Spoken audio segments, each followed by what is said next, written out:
మోసపోతావు, ఆగమవుతావు, నీ ముఖం తెల్లగా అవుతుంది, నీ భార్య పిల్లలు రోడ్డు మీద పడతారు. ఇవన్నీ అన్నాడు. వాడు మాట్లాడినా విన్నాక లాస్ట్ అడిగినా నీకు వెస్టీజ్ స్పెల్లింగ్ ఏమన్నా తెలుసా? తెలుసు. చెప్పురా అన్న. డబ్ల్యూ అన్నాడు. వెస్టీజ్ ప్లాన్ తెలుసా? తెలియదు. ప్రొడక్ట్ వాడినవా? వాళ్ళే. డైరెక్ట్ సెల్లింగ్ తెలుసా? తెలియదు. డైరెక్ట్ సెల్లింగ్ హిస్టరీ తెలుసా? తెలియదు. వెస్టీజ్ లో ప్రొడక్ట్ ఏమేమి ఉంటుందో తెలుసా? తెలియదు. పోయి ఏం తెలియదు, ఫేక్ అన్నావు. నీ మాట నేను బిజినెస్ బంద్ చేస్తా, నా అప్పు నువ్వు తీస్తావా? తీర్చా. మరి ఎవరి మీద సలహాలు ఇస్తున్నావు?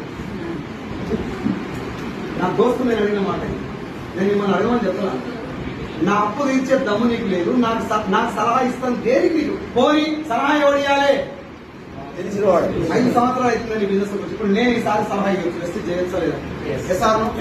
ఈసారి మీడియం బిజినెస్ చేస్తాను. ఏం పని చేస్తాను? ప్రైవేట్ ఆర్గనైజేషన్ ఏదో జాబ్ చేస్తాను. ఆ జాబ్ గురించి నాకు తెలియాలని నేను అడగాను. సార్ ఈ బిజినెస్ చేస్తాను. ఎస్ఆర్ను ఈ పోషించే వాళ్ళకి వాడు గెలవడం ఇంట్రెస్ట్ లేదు, నన్ను గెలవనించి ఆడలేదు. ఈ బిజినెస్ గురించి మొత్తం కాదు, వెస్ట్ స్పెల్లింగ్ రాదని వాడు ఫేక్.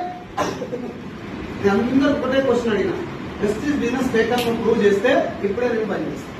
తెలిస్తే నాకు ఫేక్ ఎందుకో నాకు చెప్పి నేను పని చేస్తాను. నేను జెన్యున్ ఎందుకో నీకు చెప్తాను. గంట టైం అయినా నువ్వు జాయిన్ కాదు కానీ ఇగో ఇంత కాన్ఫిడెన్స్ తోటి బిజినెస్ స్టార్ట్ చేసింది.